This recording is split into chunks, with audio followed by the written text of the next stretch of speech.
It's been 8 months too long if you ask me, but we're finally here. Football season is finally back, and FAMU is the appropriate and perfect team to kick off this HBCU football season. Oh, yeah, it's Locked On HBCU. Play my music.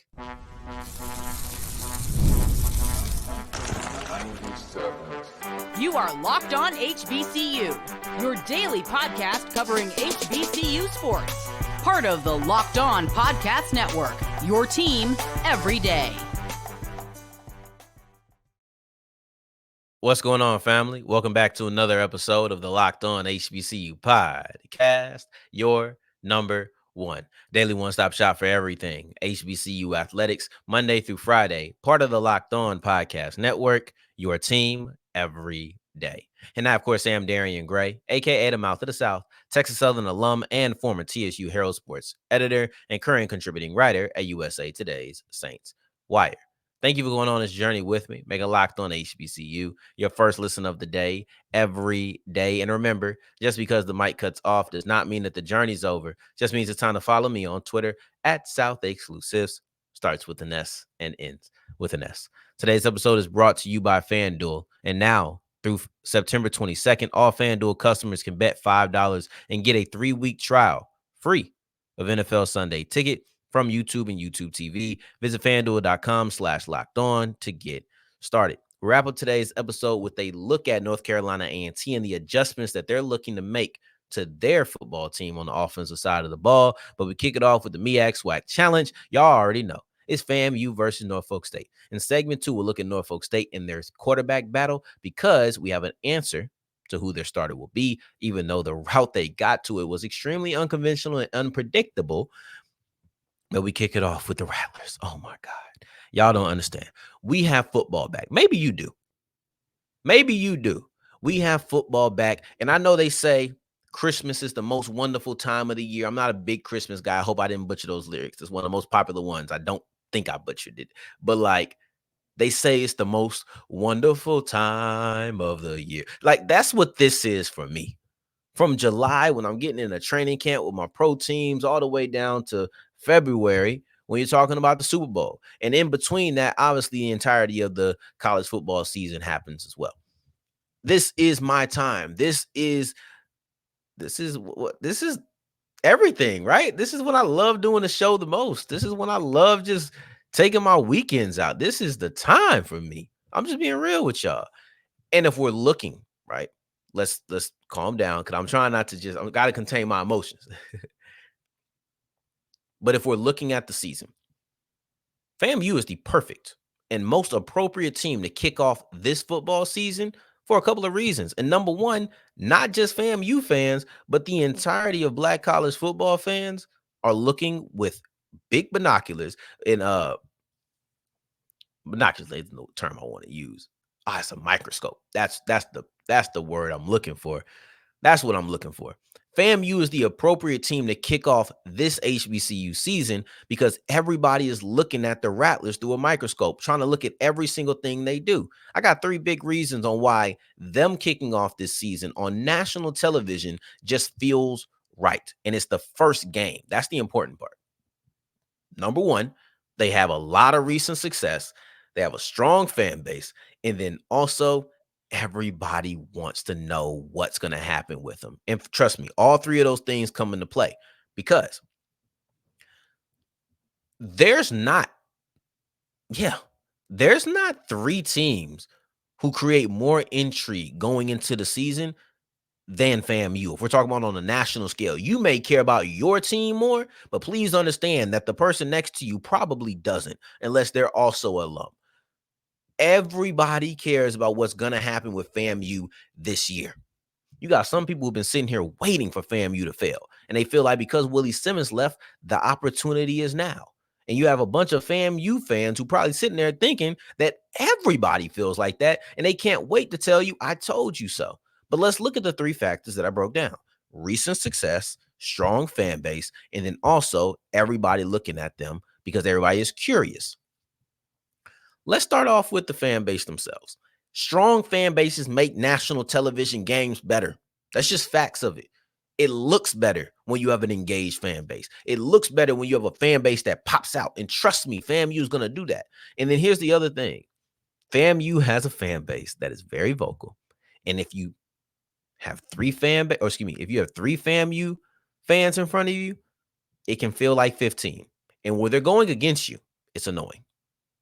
But if you're just being objective and looking at the fan base, that's what makes a fan base great. If the fan base was filled with a bunch of people just like, yeah, I like that team, and then you just go on about your business, that'd be a trash fan base. I'm telling you right now. You need those people who are going to be loud. You need those people who are going to be in your face about loving their squad. You need those people. That's what makes a great fan base. They're invested. They're going to let you know. They're going to talk trash. That's what makes a great fan base, right? But then also, on the other side of it, sports is the last of appointment television, right? Like that's the only thing that everybody watches together. We all group watching, whether we're watching it on TV and talking about it on social media, or we're talking about it with the people who are in the room with us. Nobody wants to watch a game for the first time on a replay, because 9 times out of 10, you already gonna know what happened, right? It's about being live. Fan bases like FAMU are gonna talk their freaking phones to death on social media in the midst of this game. And we're all going to interact with them, or we're going to see people interact with them. That's the beauty of all of this. It's the fact that FAMU is going to bring everybody out, because everybody cares. Everybody cares about what happens with FAMU, right? And no, it's not an absolute 100, but I can guarantee you it's higher than 90%. I can guarantee you more than 90% of more than 90% of Black college football fans have a vested interest in finding out what FAMU is going to be like this year. And let's look at the recent success. Since entering the SWAC, they've been no worse than the second best team. And I think every single way that they have talked in the midst of this offseason is that the expectation, and not even just the desire, right? Like sometimes expectations are desires. I legitimately mean the expectation is that they will be no worse than the second best team. I honestly think if they're the second best team in the SWAC, they'll be disappointed. That's how I feel. But that recent success has made people want to wish on their downfall, because folks be hating and folks don't like people succeeding. I think that's a lame quality, in my opinion, but that's how people operate. Oh, you winning consistently? Nah, we got to get this dude out of here. Like, I can't have this person keep winning. Your team ain't nowhere near the top, but you talking about I can't keep letting these teams win. Yeah, all right, man. Lame. That's lame behavior. It's lame behavior. But then also, the most important one, I guess I saved the best for last for real, is people just want to know. At the end of the day, FAMU is the most appropriate team to kick off Black college football at the SWAC MEAC Challenge, because all eyes are on that game and all eyes are on FAMU, because everybody wants to know, what does that offense look like without Shotgun Willie? What does that defense look like after losing some stars, both to the portal and to graduation? People want to know in general, how good will this team be? And the worst part about it for FAMU is that it's going to be either left or right. If they win, well, we got to see them keep putting it together. We're going to see once they get in the SWAC play. If they lose, I told y'all the floor was crumbling. It's no in between. Keep coming here. I'll give you the in between. Pause. But I'll tell you everything that you need to know in the middle of it all, right? Like that's a double. But no, I'll tell you everything that you need to know from a very fair vantage point. That's what I'll do, right? So I was crazy. But where was I? I'll be the one who tells you the even. I'll tell you the real. I'm not going to tell you that the floor is crumbling.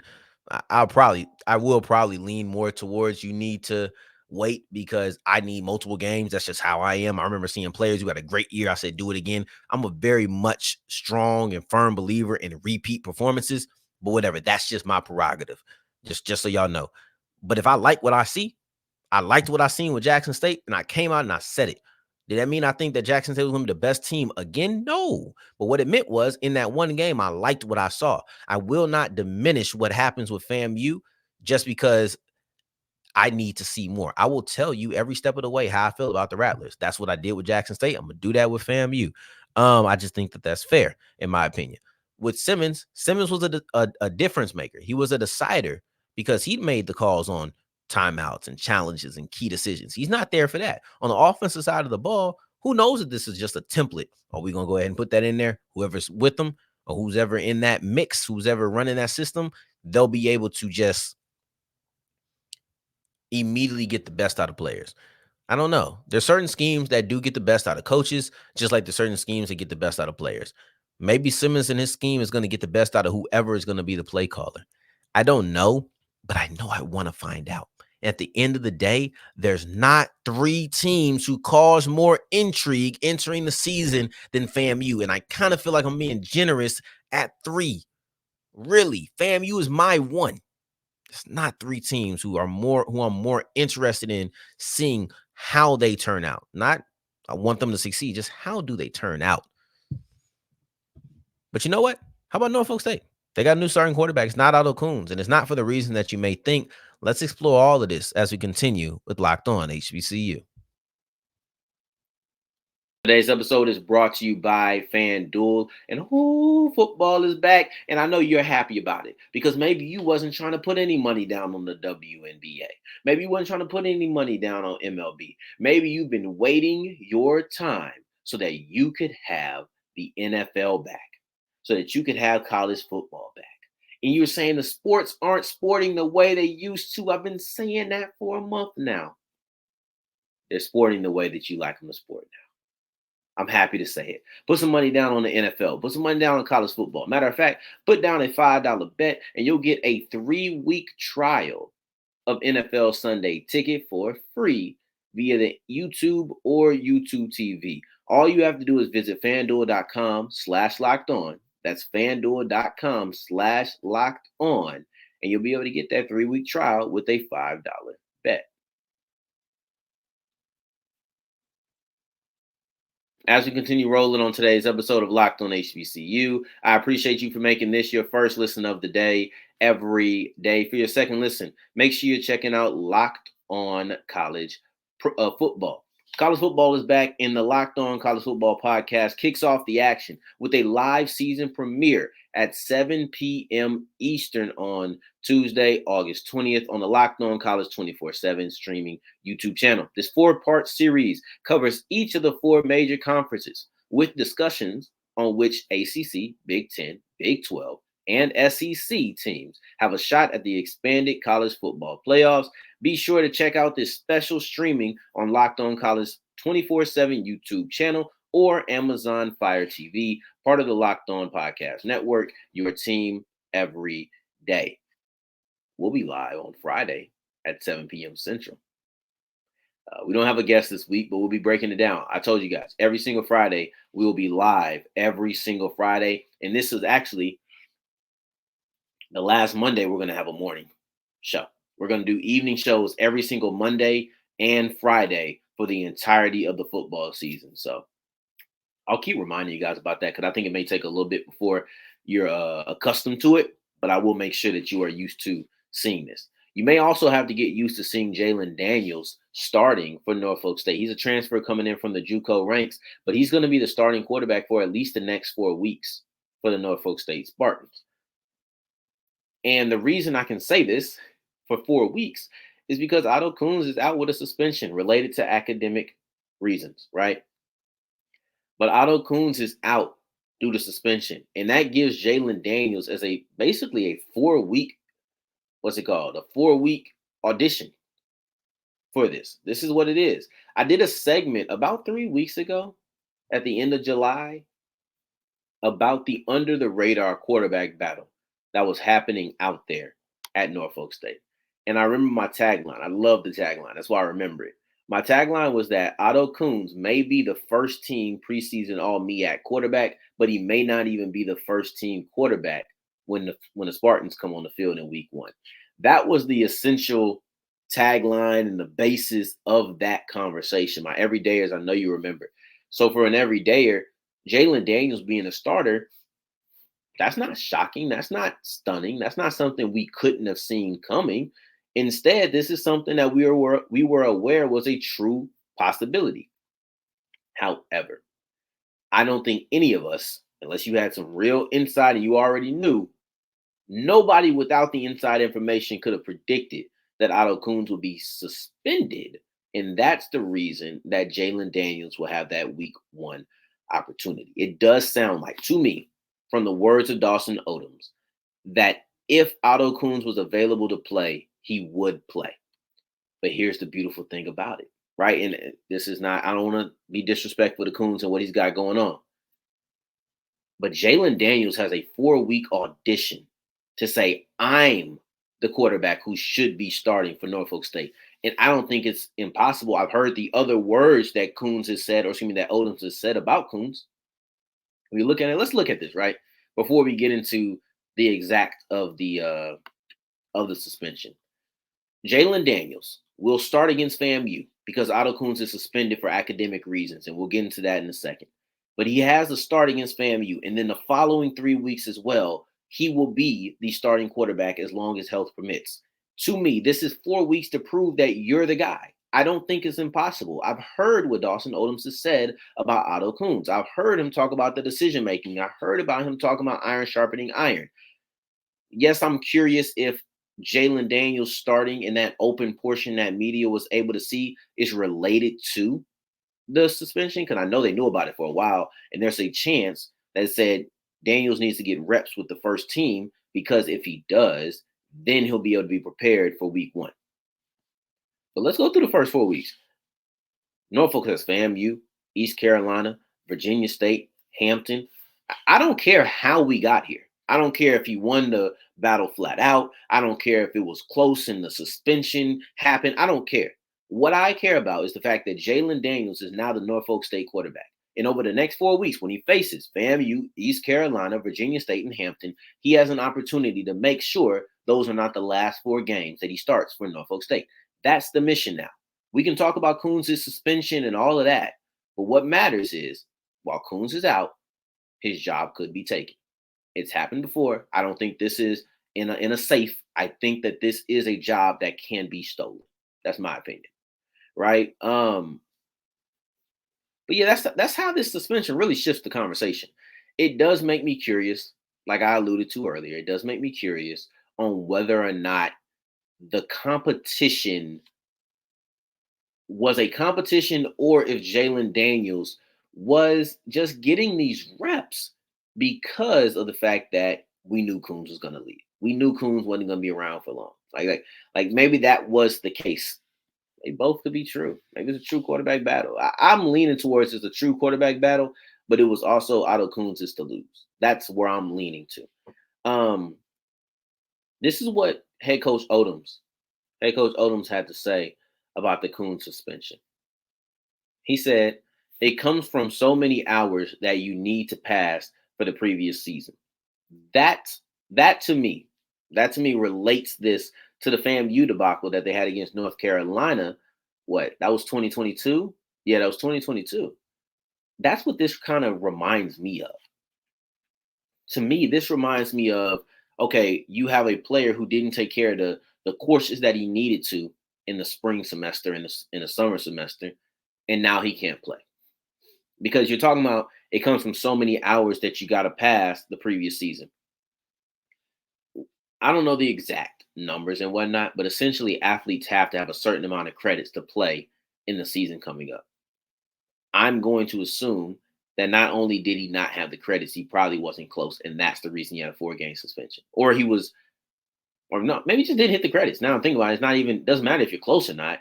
He just didn't hit the credits. With FAMU, it seemed to be a compliance issue on whether or not they hit the credits. It seemed as if they actually did, but they didn't input in the system, so those players had to miss a game. But I don't know if any of them actually were behind. It seems as if Otto Kuhns was genuinely behind on his credits.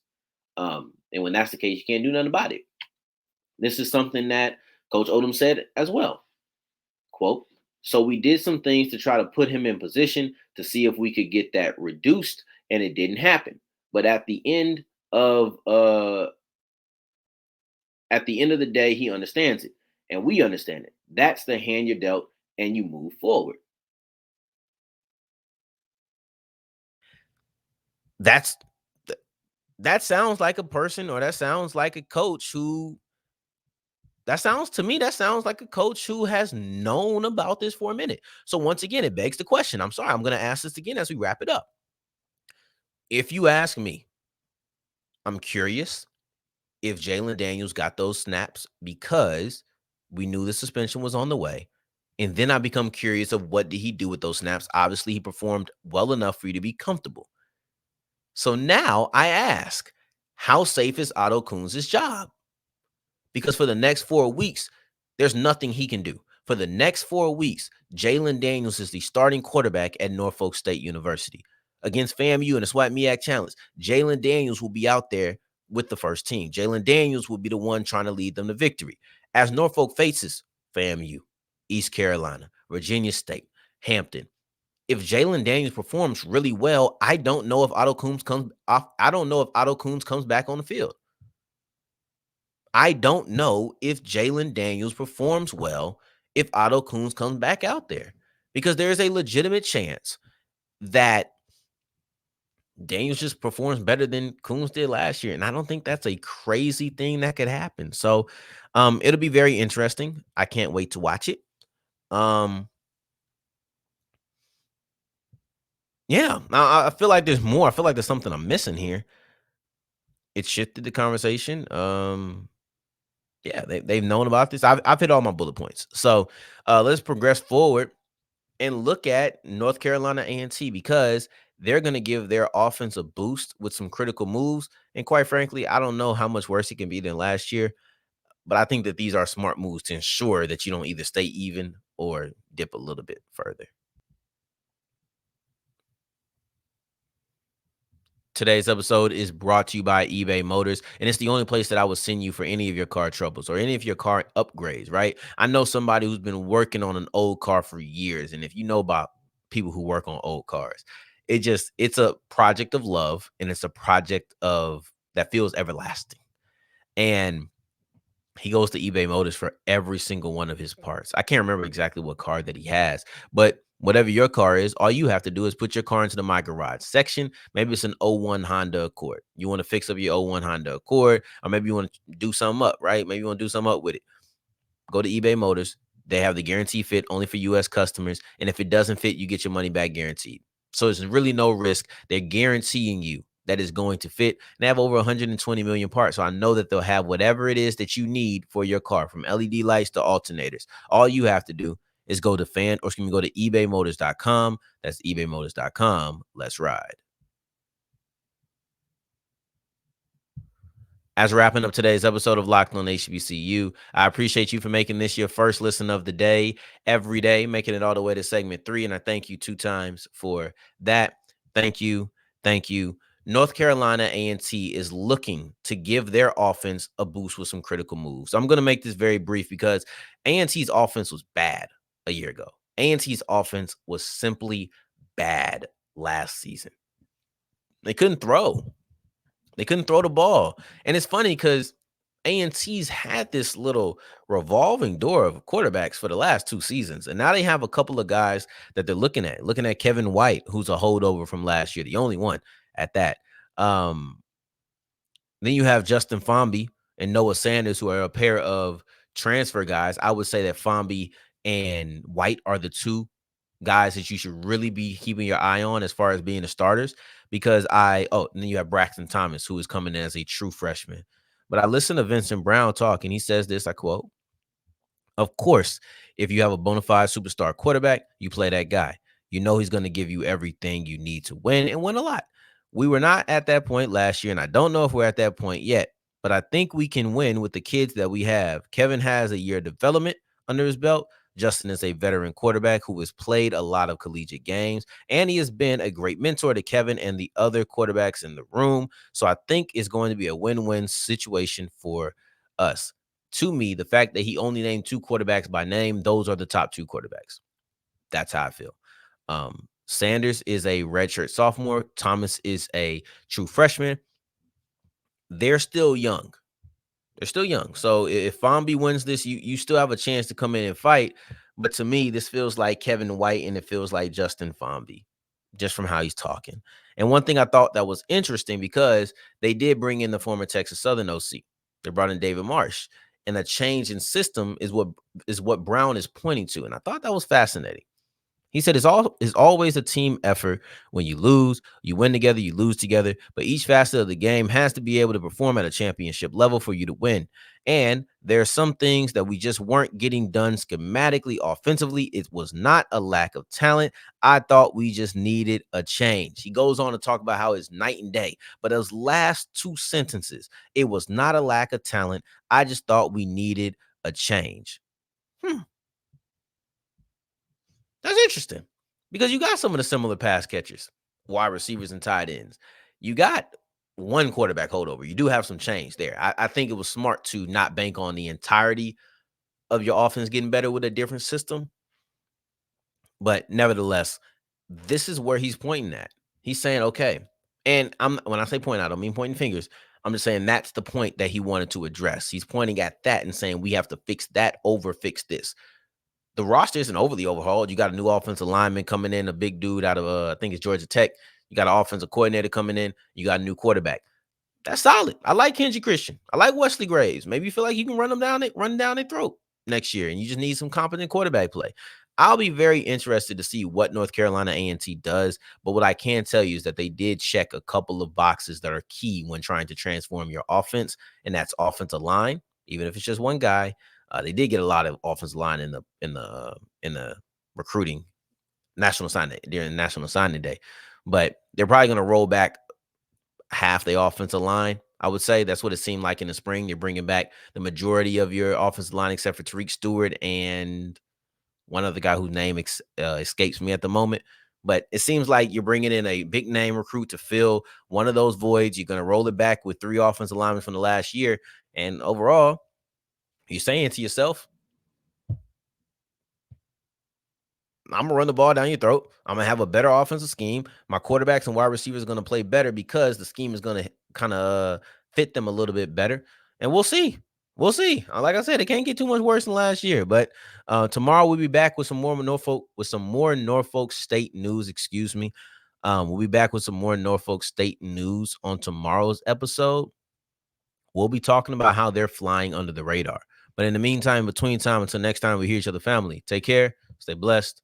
Peace.